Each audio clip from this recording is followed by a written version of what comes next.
And we're live. Sneak attack there. How you doing, Dr. Pooja? I'm doing well. It's nice to meet you. I'm excited to talk and congratulations on graduation. That's a big deal. It's Yeah. it's the next step, but still don't have my license, so graduating and everything can't work though. So what are you up to these days? Just 2 weeks ago, I got back from Costa Rica. I've been traveling a bit through July, but now I'm calling the State Department every day, like, "Hey, Catherine, it's been a day. How's lunch?" Yes, I remember that. New York Not takes fun, forever. but Texas is like pretty good about it, so I wasn't like Yeah, super delayed. If anything, I was like maybe I should like try to take another week off. Yeah. that would have been nice. Yeah. Yeah. So Texas is pretty on top of the game, huh? For me it was. I think it also depends on like when in the year you're doing it, but yeah, I had no Yeah. issues. Just give me 1 second. Yeah. It's better. It's I don't know. You're in Texas, so you're used to the heat. I'm not the greatest with heat and humidity. So, Yeah, don't move here then. although I did like Austin. I traveled to Austin. You're in Dallas, right? I am, but I am from Austin. I grew up there, went to high school there, and Oh no way. my family's all still in Austin. So I go back frequently. Last weekend I went back. So Oh really? Oh great. How far away yeah, is that from you? A couple hours? I would say like 3.5 hours door to door. 3.5. That's not too bad. That's a drive. It's not until you have like an 18-month-old in the car that's just gonna like scream the entire time. So that's Oh. probably like the biggest limiting factor. So these days I like book a ticket on Southwest and I can just fly into Austin, make my life easier. Yeah. I'd rather take him on a plane. Do you think? Yeah, you think going forward, you think the plane is going to be the option, the way to Oh go? yeah, I live right next to Dallas Love Field, so I can just it's literally 5 minutes away and Southwest is based out of there. So Oh, it's truth. easier for me. That makes sense. I want to have kids in the near future. I mean, I got to wait. My fiance is telling me I got to wait till after the wedding, which is January 2027. But I'm trying to think and learn from the professional. Congratulations. Well, we're getting there. We're getting. Thank you. Well, my sister, she's a luxury destination wedding planner. So I feel like I have like a lot of insight into the wedding industry. And sometimes I'm like, wait, Really, why did I pick oral surgery? Like what she does is pretty cool. Yeah. luxury destinations. I think we're going to do it in the DR. Is Oh, that nice. does that? I don't know. Does that classify? She goes all over. She just came back from Tuscany. So all over the Wow. world. Yeah. She just came back from just, and this wasn't her wedding. This was someone else's wedding. Correct. She's like the planner and coordinator and bringing everything together. Sometimes I go out to like these destinations and help her. And part of me loves it, and then part of me is like, "Oh my god, I can't do it because there's a huge social component to it." I'm like dealing with families and bridezillas, and I'm like, you know what? I like my patients sedated. Let me take out some Yeah. wisdom teeth. But the traveling's got to be nice. That's Oh fantastic. yeah, on someone else's dime. That's the best part. Are you a wine fan? A wine fan? Wine? You know, it's been a while. I am 35 weeks pregnant and I have an 18-month-old. So, Oh, yeah. I mean, like, I would say yes, I was a wine fan, but it's just been so long since I've, like, had any. But maybe I'll go to Tuscany soon, hopefully. I'll come with you. I want to get Yeah. some Cabernets. All right, so let's start on into the chat. So obviously, Dr. Pooja, now oral surgeon, and you're in Dallas, Texas. What residency program did you go to, and how long out are you? How far out? Yeah. I did an internship year at Penn. Well, first I was practicing general dentistry right out of dental school in Philadelphia for a year. My Nice. husband at the time was in business school at Penn. And then I was like, hey, if I'm ever going to pursue surgery, which I was interested in, this is the time. So there was an open position for an internship at Penn. I was like, hey, let me just throw in an app. I don't think I knew what I was getting myself into at all. And then I ended up getting it. And that year I was like, oh gosh, like there's a lot to this. I need to take the CBSE. I needed to like go interview. And somehow I ended up matching at Temple, the 4-year Temple program that same Nice. year. I went to Temple, so I didn't even have to move. I was in Philly already and graduated in 2022. And we've always like, we're both from Texas, so we knew we were going to come back. And my husband had a job in Dallas. And so that's where life brought us. So you were both from Texas. Was he from Austin as well, or Dallas? Yeah, we grew up like 20 minutes from each other. We You just know each didn't other? know. No way. No, we didn't. We ended up meeting my 3rd year of dental school, but we Yeah. went to like competing high schools. We just didn't know the other person existed. Yeah, So funny. And now you're back home I after. know. Where'd you go to undergrad? I went to Texas A&M. Oh, man. Um, and during my 3rd year at A&M, I did this like fun internship in Piscataway, New Jersey at Colgate Palmolive. And I think that's what like got me interested in the dental field. I was like, oh, Colgate toothpaste. I thought we were Yeah, just that's so this is sad. Yeah. yeah, it was to poke You it know in like what? Well, when I was like did my summer internship at Colgate, I did get a lot of freebies. So I must have used that Colgate toothpaste for like years afterwards. So years, right? And did you get the yeah. free samples or you got the full No. I tubes? got the full, yeah. Like literally I was Oh, using that stuff for years. we got to get you that contact back. Get some I more. We got to know. get some I know. shipments down to Dallas. I know. Gosh. So your husband is in PE, right? Or investment? Like what sector area? You said business school at UPenn, and then Well, his background is petroleum engineering, and then now he does like energy, carbon capture stuff here in Texas. nice, Yeah. nice. And the way we kind of connected was you were saying you'd love to like we were going to talk about associate contracts Yep. and private equity coming into dentistry and oral surgery. Not coming in. They're here. It's here. Yeah. They made a home. Their home's bigger than ours. Yeah. And so that's kind of where we started. Yeah, private equity backed, private practices, not private equity, private practices, associate contracts and negotiations. Why don't we start with that? Like you were responding to you had mentioned commented on what is your plan after residency? Okay, yeah. So my plan after residency, private practice, not backed by private equity. It's a sole guy. He owns eight practices now. Mm-hmm. Just one guy. And I sent him with a practice, hoping to get some good mentorship from him. And let's compare. Where are you at now? What are you doing? So I'm an associate in a PE backed oral surgery practice, private practice. I mean, kind of like rewinding a little bit here. I think like my hardest transition wasn't like coping with residency. It was like after I graduated, I was like, oh my gosh, like there's no next step. Like when you're in residency, you're going from like intern year to chief year, your next rotation, your next call. It's almost like a super safe space. And then suddenly you're like out in the world. There's not a lot of data points, or at least in my class, there was just 3 of us that graduated together. And there's like a few residents in each city. We're spread across the country. And I was like, how are people looking for jobs? Like I wish there was more clarity on how other people were doing it, what people are being offered. And that's what like made me reach out to you in the first place. Like, hey, what does your contract look like? I'm just curious. Yeah. Yeah. And also, so you did Temple 4 year. How did you apply or find a job in Dallas? Were you traveling back to home? I'm curious how you Yeah, found so it. that's a good question. My 3rd year of residency, I knew that we were going to come back to Texas. So I just started like cold calling people, like mass scale cold calling people.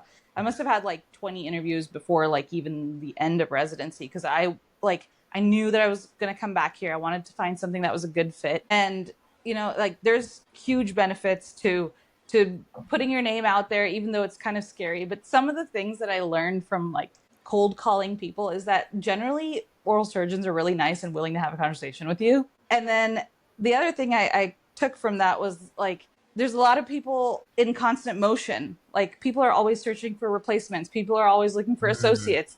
They're thinking about their exit plans, retirement plans, selling their practices, opening new locations. So there's like so much opportunity. There's just no way to like consolidate everything and figure out where exactly to look for these jobs. Right.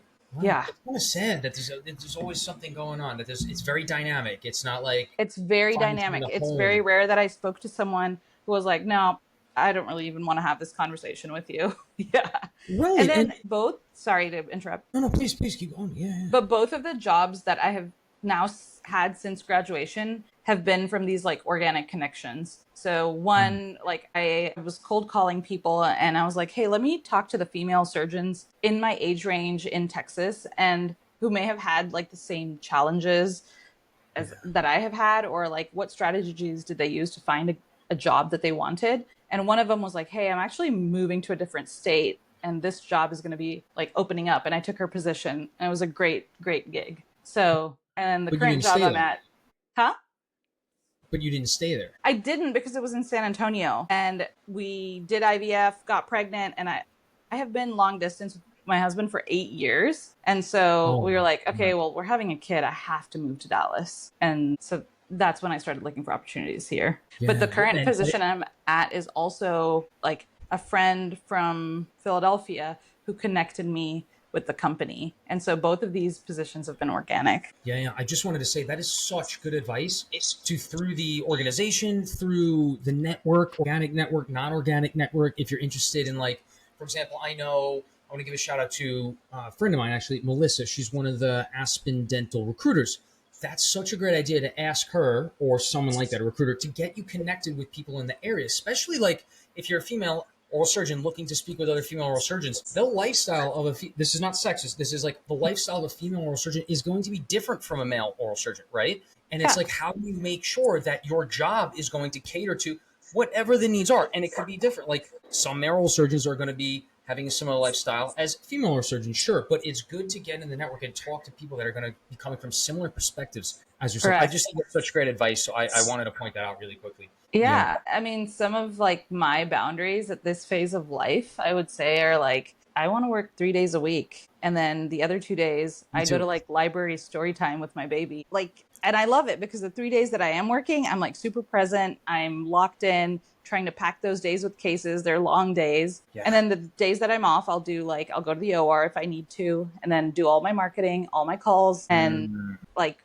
I've really enjoyed this past year in terms of work-life balance. And are you at 3 days right now? Yeah, it's been great. That is literally the dream. What is your work day look like? If it's 3 days a week and you're saying you're going to the ORs on off days, marketing. Let me hear about your work days so far. Just so. My first case usually starts at 8, and I am a new surgeon in the practice. There hasn't been an associate before me. And Mm. so, there's a huge component of what I've been doing is just marketing. So, like, I try to, like, at least every day that I'm at the office, go to lunch with someone or meet people or do something related to trying to grow my personal brand and put myself out there. And so that's like, I'll operate from 8 to 12 and then spend that lunch hour doing something and Okay. then see consults in the afternoon. And I leave. So I practice in Frisco, which is about an hour north of where I live. And I don't even mind the drive because I'm only doing it 3 days a week. So yeah. Because an hour drive, that's pretty far because that's an hour there, that's an hour back, and on traffic. Yeah, I come back. I mean, my goal is to come back home for bedtime the days that I work, and then I was able to do that, and then hop right on this call. So that's the Thanks goal. for making that time, by the way. I know that's not easy. Rushing home, trying to beat traffic, got your I know. kid, put him to bed. Well, here's the thing though. Like, I don't have any fancy cars. I don't have any fancy bags. I spend my salary on like getting people to really that I really believe in and help. Like, I have the most wonderful nanny, and she just makes my life so much easier. And so, yeah. Yeah. And then which days are you working? Which days aren't you working? Also. I work Monday, Thursday, Friday because those tend to be like the most profitable days of the week to Mm. practice. And then Tuesday, Wednesday, I do all the other stuff. All the other stuff. Got. And then what about your husband? Because now we kind of get a perspective of how busy you actually are. You know what I mean? How is Yeah. he working Monday through Friday? Is he working weekends? Is he? So that's the other like added level of complexity here is that he's Monday through Friday, but he works 10 minutes away. However, he's traveling like maybe twice out of the month for like 2 or 3 days. So I have to be able to manage one baby plus my schedule.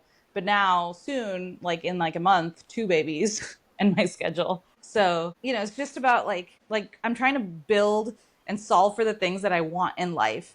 And work-life balance is, I think, like it's something that might be unique to our generation. I don't know if like 30 years ago this was something people solved for so actively, but for me, Which part like, specifically? Let's define it. What like in the work life balance? If we could define it a little further, because I want to input two here. Different yeah. from say 30, say 50 years ago, maybe our parents' generation.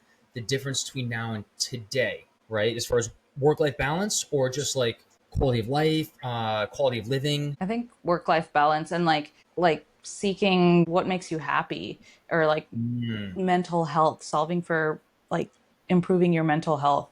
Like, I wake up on my days off and I'm like, oh yeah, this is the best feeling. Yeah. And then some days, And then sometimes I'm stressed out. Some days it's like well, 5 a.m. and the baby's crying, but it's fine. yeah.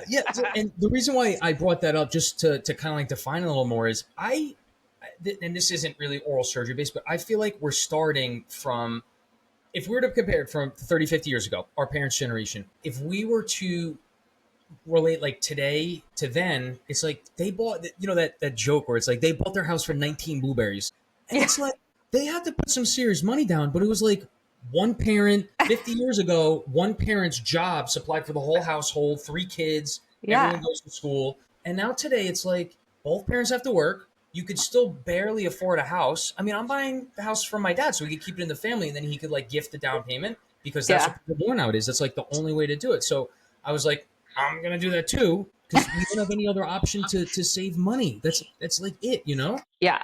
And, And we're graduating with all this debt. the debt, we're starting from negative, and then the money we make doesn't go as far. Um, we're making the same amount that oral surgeons, dentists too, basically made in the 90s to the 2000s, but the Yep. money doesn't go as far, and insurance reimbursement is increased. I don't know. Yeah. Reimbursements haven't changed. Haven't increased at all. Yeah. So, what direction are we going here with our career path, with healthcare, with dentistry? Where's you got to have something to look forward to.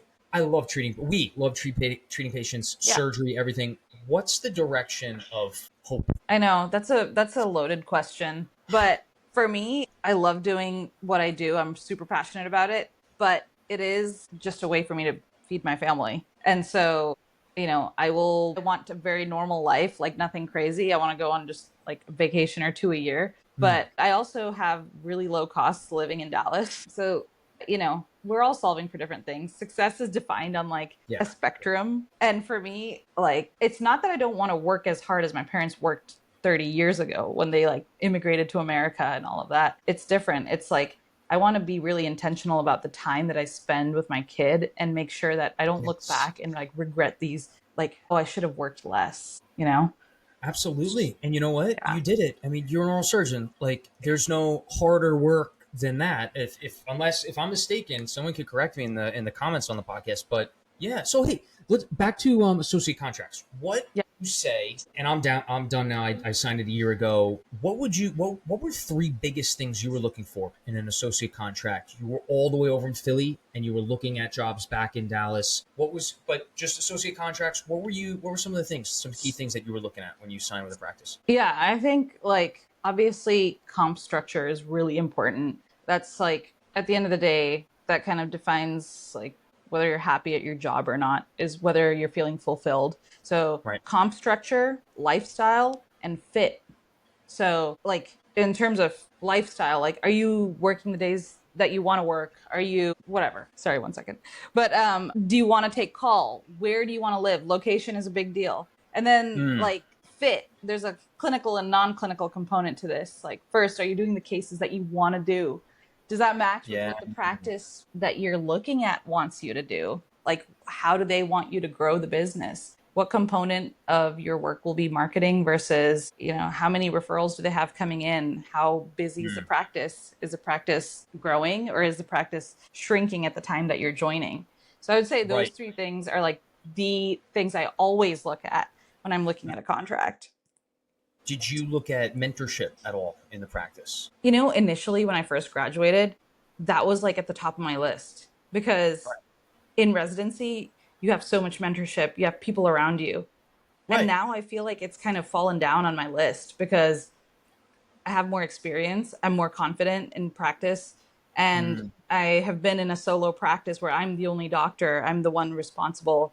And so there was like a huge learning curve, but with time, I feel, yeah, mentorship is important, whether it's clinical mentorship or like business mentorship, leadership. true. But True. is it one of the top three things I'm looking at now in a contract? Not for me personally. Right. Right. Because you're a couple years out now, so that does make sense. But while you were in residency, like you said, it was towards the top of your list, right? It Huh. was, I would say, at the top. I always mentioned it whenever I like went out and interviewed people and met people. I Yeah. was like, hey, I'm looking for mentorship. That's what I'm looking for. Me too. That was at the top of my list as well. Now my question is, did you get it? you know, I would say I talk to so many people and I feel like I do have senior mentors, but there's nothing like texting your group of co-residents a Mm, case that you're working on, being like, hey, how would you guys do this? Because I feel like those discussions have been more valuable to me, like within my peers. But you got a the core senior group. senior doctor I work with now is like happy to help with hard cases or whatever it is that I might be struggling with. But I more often find myself going to my co-residents, my old co-residents or my peers. Right. So you got a really core group chat going where you said, so you have that within your own network. So technically you brought that where you can bring that wherever you go, which is, that's something to Temple, consider. yeah, Temple resident culture was Hmm. really great. Like I was the only girl when we graduated in our program, but I never felt different. And I would say I I consider them all to be like my brothers, and we have great resident culture. We're all good friends. So That's amazing. yeah. How was your program? Um, I'm more.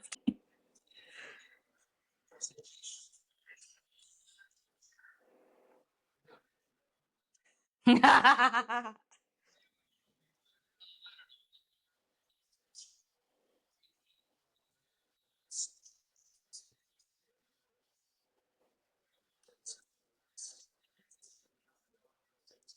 on, we got to do we got to. I would try to come from a we standpoint rather than a you, because when I went through it, it was like I had to do everything as the intern, right? But it was more like let's do this. Yeah, no, it was really just certain residents had really, I don't know. Don't you know? In our career path too. Just a side note is like a lot of people just go from school to school to school to school to Yeah, school, and maybe early on they played one sport, you know, on average, or maybe they played an instrument early on. But I think residency is a big team atmosphere, and that is super. really big with the teamwork, with the culture. How are we going to get things done? And I felt that at least through part of my residency, there were certain people that did not have a team experience at all whatsoever before in their life, and that resulted in malignancy because it was like a you need to get this done, otherwise we're Ooh, talking to the program director, and it's like, is that how it works? But yeah. anyway, yeah. So mentorship is really excellent. I do have some solid friends from residency. I think I'm gonna have to end up like creating a group text between certain people, certain mentors. But Especially when maybe, you're studying for boards, like that's super valuable. and that's Especially right get now. some of the people who've already graduated, like, run some mock cases, start a group chat, and start like discussing topics. That's what we did. That's exactly what I'm trying to do. Yeah. So maybe like a WhatsApp, throw some people in there that we're all studying for. I like that. I like that idea. Yeah, Huh. That's a good. Did you take boards, oral boards, the that first year out, or did you do correct. fast track? I Okay. did like the written exam my fourth year, and then I took oral boards right out of graduation. Hmm. And then that's when we also embarked on this like IVF journey. So I was like hopped up on hormones, but somehow I passed, which was great. And then yeah, and yeah, so it was overall like a scary experience, but parts of me are like, why is it so intense? Like we don't need to make it so intense, but it felt really intense to me. But I now there's agree. like, yeah, like why does it have to be like that? It's good to take things seriously, but it's also good to have a humorful and like playful side. Yeah, it's intimidating. And for what? Are we in this together, or are we not in it together? That's Yeah, the other aren't we point, all in the same field? Yeah. So, right? or like, or I'm really struggling to like really. This might be an unpopular opinion, but what's the point of the written test if we have the oral test? Like, and why are we studying for it a year apart? Like, yeah, like I don't just do know. it It's back a to great back. question. Yeah. Well, yeah. So like when I was in your shoes, my goals at the time of graduation were basically like get board certified, get hospital privileges, find mentorship. That was like a huge thing for me too. And then like find a location that works for like both of us, and then find a job that's a good fit. And that the only thing like that I'm still working on, I don't have it all figured out, I'm only 3 years out, I'm still a young surgeon, is like finding that right fit component. Right, right, right. So sometimes that first position fresh out of residency, and I've heard this many times now, it might not be the final fit. And, Oh you know, no. and it makes sense and everything, but it's also sad because, you know, our career path is the longest in dentistry, right? So you finally start your career 31, 32, 33, 34, 35, that kind of Yeah. range. And it's like, what now? And now it's like, now you got to study for boards. Now you, so naturally we want to move on, family, kids, marriage, let's get a house and stuff, but it's also still dragging on. It's like, now we got to study for boards. Now you got to find that mentorship. Now say it takes 3 years to finally find your perfect fit, and then you start marketing from scratch there. And I don't know, sometimes I feel like the wheels keep or turning and we're or not you take getting anywhere. another loan out to start your own practice or something like that. Yeah. Now like you just paid off your school loans, but now you have this other whole thing going on. Yeah. it's never ending And trying to cycle. get patients to that fresh open practice, right? Because you were talking Yeah. about the marketing. How much marketing work do you have to put in a week, do you think? And how fruitful is it? How much return on that investment do you think you even get? I have noticed that there's nothing more effective than going out and meeting people. Nowadays, like more than 50% of dental school graduates are women. A lot of them are, I mean, a lot of young dentists are working in like PE backed offices or with senior doctors who have like established referral practices. But like the people that haven't been marketed to are like the young people in the practice who might really be seeing a large load of the patients. So Yeah. I try to like always go meet young new dentists and like create rapport with them. And I've found that like nothing is more effective than doing that like organically. And then I love to also like mentor pre-dental students. And then Mm. I like speak at like the oral surgery interest group at I did a like lecture last year in San Antonio, and I try to like form relationships from the beginning. In Philadelphia, for example, when I was at Temple, we had a dental student rotate with us, and Mm. I think I removed like tori with her or something. And then it turns out she practices like 20 minutes from me, Oh, no and way. she's like, "Hey doc, I remember when you let me suction." When you were a resident and you took out like the first set of tori I ever saw, and like there's just like nothing as strong as like that bond. Yeah. So like creating real relationships with people goes a long way. And so that's been like a huge thing. But, becoming a mentor, talking to other people, and then like showing younger people that there's no like one way that a surgeon should look or be Yeah. Yeah. is really important. So I like to put myself out there and be like, hey, I like Cardi B and Doja Cat, but I'm an oral surgeon. Yeah. You gotta love that. You gotta bring your personality into it. Have a little Yeah. flair. I was in the OR the other day and they were like, hey doc, what do you want to listen to? And I didn't think twice. I was like Doja Cat. And then everyone was like, whoa, like we don't listen to that. We've never put that on. And I was like, it's fine, guys. I'll listen to classical music. It's fine if I'm like shocking you. Yeah, Music in the I OR. know. Throw up. I know. But yeah, so it's Oh, the heart man. hospital. So they have like some senior like cardiothoracic surgeons and yeah, Mm. Some we listen to different things. senior seat. Like, really, I know what you're talking about. Wait, so they wouldn't let you listen to what you want to listen to? No, no, no. They did. They were All totally right. All fine with it. But somehow, after 3 songs, it like morphed into classical music. Like by the end of the case, it was classical music. But I don't know when the change happened. You listen to what, Beethoven or Mozart down in I Dallas? don't know I because I mean, don't listen to it. patients asleep. Like, what are we worried about here? Yeah. No, I don't In know. I fact, don't that know. would make you less focused, right? Because you got like you I'm got not used to Beethoven in the it. background. You're falling asleep. It's like, come on, I gotta Exactly. fix this fracture right now. Let me get in the zone. Yeah. Oh, that's frustrating. That's frustrating. What's through residency? What was the top three OR playlists or genres or artists, if you will? Uh, Through residency? Yeah, if you can remember. Gosh, I don't really remember. But there's like these mixes that we used to play, like Big Booty Mix or something. Do you know what I'm talking about? Yeah, the big booty mixes. Those are good. Those are good for like Yeah, house those are parties. great. I think that probably played the most. That's the only That- thing I really remember. That's a good one. I like those. Those are good. Those are good for like the pregame before you head out. Yeah, exactly. Going out culture has changed. I don't think people do that anymore. I Yeah. don't know. My sister's generation, she's 6 years younger than me. She's like, yeah, we're just going to stay home and watch a movie. I'm like, you're 28. Like, what are you doing? Is she single too, or is she like she has a significant other, or No, she's married and she's actually 8 weeks postpartum and somehow like still went to Tuscany and did the whole wedding and came back and yeah. wow, jeez, wow, I know. she's all over the place. She really Well, is. good for her. Good for her. But she's never gone out, even when she was like 21 in college. Never went out.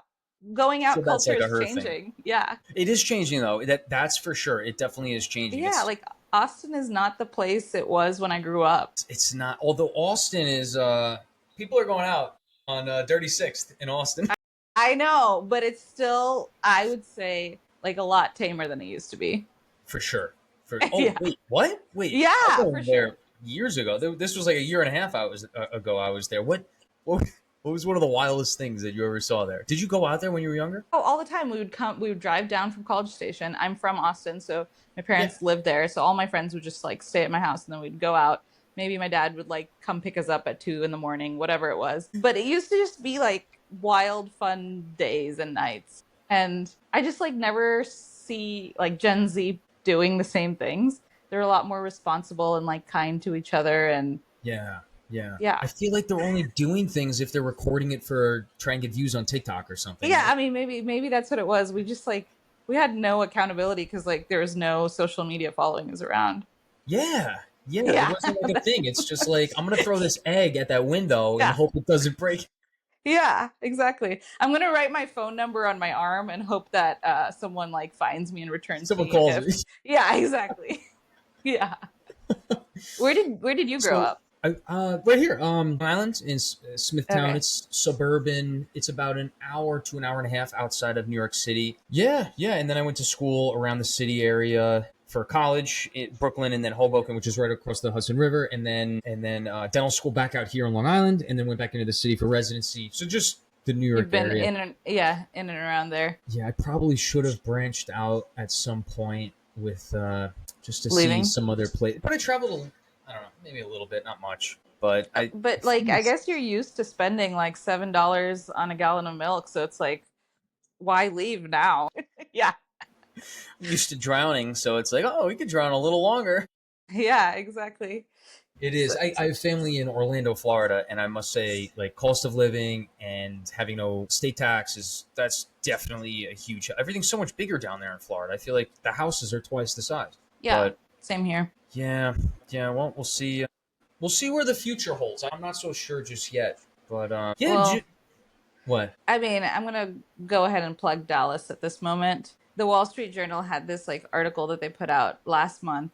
It was on July 4th, and it's called "Welcome to Dallas, the city that just won't stop expanding." And it was fascinating to read because it was all about Frisco, which is specifically the town that I practice in, and it's Yeah, along yeah. like the tollway, which basically has now like boomed. All the suburbs around the tollway have boomed almost up to Oklahoma, and so there's a lot of Wow. opportunity. And if the Wall Street Journal is writing about it, especially, and the other like beautiful part about the reason I love practicing in Frisco Hmm. is there's like 40% of Dallas or something like that is Hispanic, first of all, and I speak Spanish, so it's like I'm able to like connect with patients on that. But also, No one of the way. fastest growing languages in Dallas is Telugu, which is my mother tongue. So there's a lot of like South Asian immigrant population moving into Frisco. But it's That's like such a diverse and like eclectic place. I don't know if you saw like the recent Dallas Cowboy cheerleader documentary on Netflix. I That's also haven't. based in Frisco. So it's like I'll have to check that one out. yeah, there's just like such a variety of people that it's been like a real pleasure to work there. And so, plugging Yeah, Dallas, come visit. that's amazing. I didn't know that you spoke Spanish too. When did you learn how to speak Spanish? I can't really point out how it happened. It just like came to me. But I'm like from Texas. And so I think it just like in school. And then I studied Spanish lit at A&M as my minor. And it like stuck. I studied abroad during my junior year of undergrad in Sevilla, Spain. And so here I am. Look at that. I'm still working on my Spanish. My fiance is Dominican, but I'm working on it. I think there's going to be a lot of Spanish speakers in the practice that I'm going to start at too. Oh, nice. But yeah, it's so beneficial for practicing, right? Oh yeah. And it like helps you connect with patients on a whole new level. Like you Yeah. establish trust like in a different way. Yeah. I love that. Like you come in, someone comes into the office, you're at the dentist or surgeon, uncomfortable, and then you could speak their language. I feel like, yeah, like you said, you connect on a whole different level. It's in their Yeah. native way, which I think is a huge thing. And I think Uh, it's different from having a translator hmm. translate for you. It doesn't feel, as personal. Right, right, right, Yeah. right. It's some rant. Do you when you do translate? Well, I guess you don't have to in the office, but like the little iPad thing on wheels. Did you have to Yeah, do we that? had that in residency. I don't think our private practices has that. But I've only had to do consults in Telugu and Spanish and I'm like covered. So, yeah. Easy. So you're trilingual: English, Telugu, and Spanish. Yeah. The other ones? Well, I grew up in Italy for a couple years, so I can like dabble. And I also Wow. speak Kannada, which is like a different South Indian language. Wow. Yeah. Quad or more lingual. Yeah. I mean, I think languages are something that's always been interesting to me. And It is. It's it's fascinating. It's like a a great. way to connect with people and culture. And Mm, so, yeah. I love it. I love it. Before we head out, I know you probably got to go. And I got to drive into the city to pick up my fiance. But just to touch on the topics, we hit contracts. One thing we didn't really get into was looking for like the pay.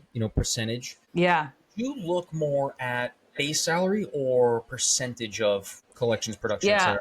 I had like a little spiel kind of prepared for this, but like I look at fit, lifestyle, and comp structure. And under comp structure, there's like different models. There's the base salary model plus bonus, percentage collections, and then you have the equity value also. And Mm, it's almost like a delicate balance of these three, and depending on how much risk you're willing to take. And so, for example, if you're in the hospital, you have a base salary, but there's no equity. You're like capping your upside and your downside. But if you start your own practice, there's no guarantee. Like you don't have a cap on your upside, but you could also just lose all your money and go bankrupt. I don't think that happens frequently in oral surgery practices. But right. Right.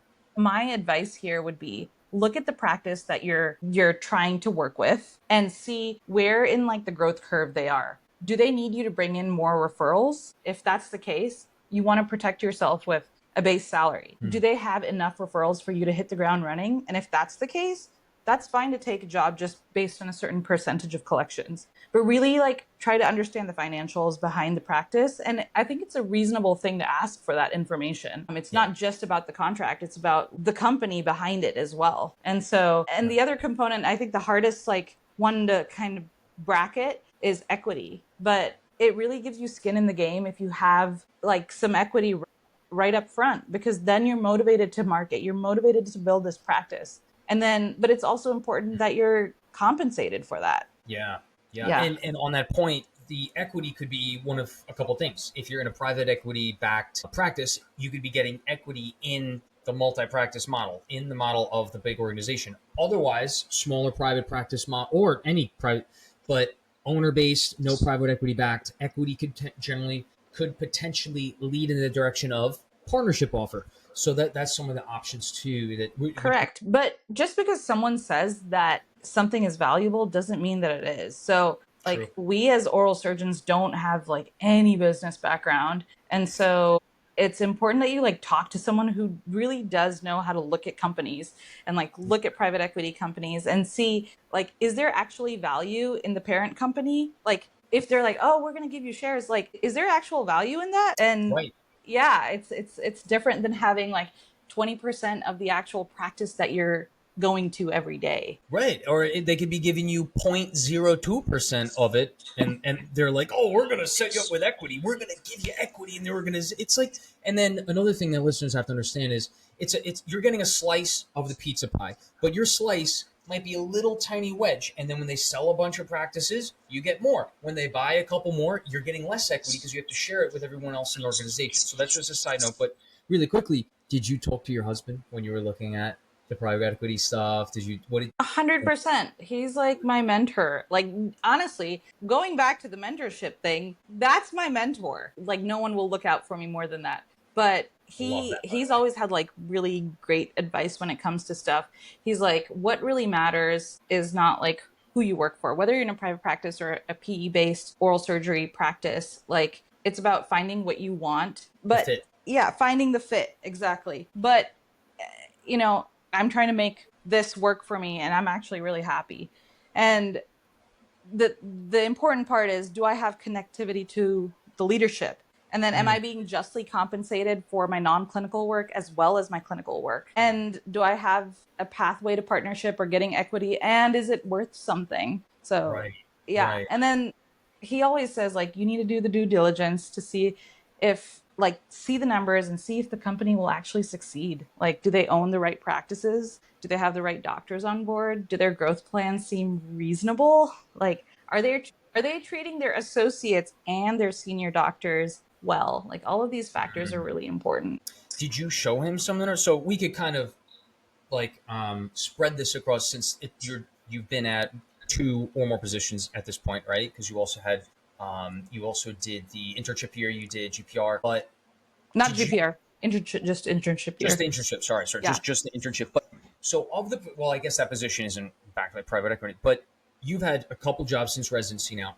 Have you shown him? I'm just trying to protect you because you can't like talk about the current place that you're at necessarily. Have you showed him a couple of your contracts and some of the organizations that are backed by private equity? I'm curious what he thought or thinks. Like, are Yeah. we getting a good deal as oral surgeons? Are we like, what's going on? Is it good that private equity backs this? Are we really getting a, are we getting sold short? What does he think? What do you think? Well, I mean, he always says like it is what you make of it. And in this season of life, like this works really well for me and we made it work for me, but we had to make sure that those like fit, comp and lifestyle were all like part of something that was in my contract. And then like when Dallas is actually the headquarters of multiple oral surgery PE backed oral surgery companies. So Mm, most of the opportunities I was looking at here in Dallas were PE based. And I don't think it's like a dirty word or anything to run away from. If anything, I'm like embracing it because there's a lot of like value. He also like agrees with me. Like there's a lot of value in having a marketing team like helping me put yeah. myself out there, or like an HR department, or I don't even know, like random things that you may not get in a private practice. And so like learning to embrace the opportunity rather than like run away from it because it is changing the way we practice is one thing. But as long as you really understand that you're not like being taken advantage of, basically. And that's where I Right. think like I talked to you about, hey, there's no resources for young grads to get together and be like, what are you looking at? What are the numbers? How are Right. you thinking about things? And that's where I wish I had other people to bounce ideas off of. But yeah, so and then there's a if you don't know someone who knows how to look at a company, he always says you need to hire someone. So contract lawyers, insurance brokers, finance experts, like spend the money to get that expert advice in so that Yeah. you're in a position to grow and like be happy in where you're practicing. Yeah, yeah, and I like what you said there too. You got to do your due diligence. Whether you need to hire someone out to review your contract before you sign it, that is so important. It took me several months. Like it was over 3 months for the contracts to get like hound out. Yeah, you need to get someone that's such great advice. Otherwise, you're going to get screwed. And then the napkin deals, like writing down on a napkin at the bar, like, yeah, give me a call, and then I'm going to give you this percent, and this is the base, and then you get the contract that's Yeah. completely I think different. those days are behind us. I don't know. Maybe I think we live in like a really litigious society, and like I probably wouldn't feel comfortable with that. Oh, definitely not, right? Yeah. And something's going on there now. Yeah, exactly. There was actually it was Alabama. It wasn't a napkin deal. One of the CEO he called me up and he's like, I got a good deal for it. This is like 5 months ago. And so I got a good deal for it. It's opening up. It's our lead producing group in Alabama, and I'm like, Alabama. He's like, all right, You're let me like, hear I've never this. left New York. Yeah, he's like, let me hear this out. I mean, it'll be interesting. Better cost of living down there, right? But then promising all these things like millions of dollars, and then they send over the thing, and I open up the email, and it was 650, and it's like, wait, you were saying over 2 million, and then this is 650, and I'm not talking about 650, but it's incredible, right? It's great. It's the promises that they make, and then you finally get to the truth, and you're like, okay, you know what I mean? Correct. If it seems too, it's usually too good to be true. So anyway, Exactly. But like, imagine you're graduating with a bunch of debt.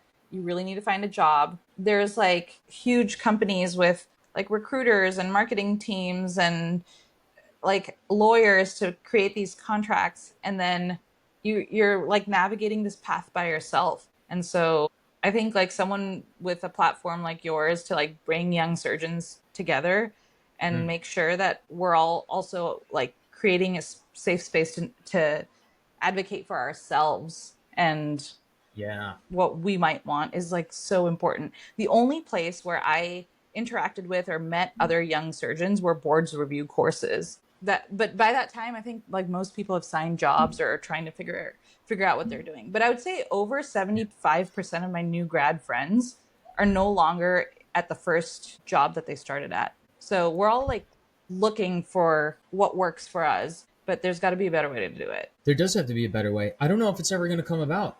And because everyone's also gatekeeping all the numbers that they got, like I Why try and tell. though? Like, why can't we have more transparency? Exactly. I think and it's not just surgeons. It's all of dentistry. It's all of healthcare. It's all these type A people bottlenecked into just the pinnacle of academia, and everyone's very like you against everyone else minded, and it's not true. It's not right, and and everyone's very distracted by that. I really feel that way.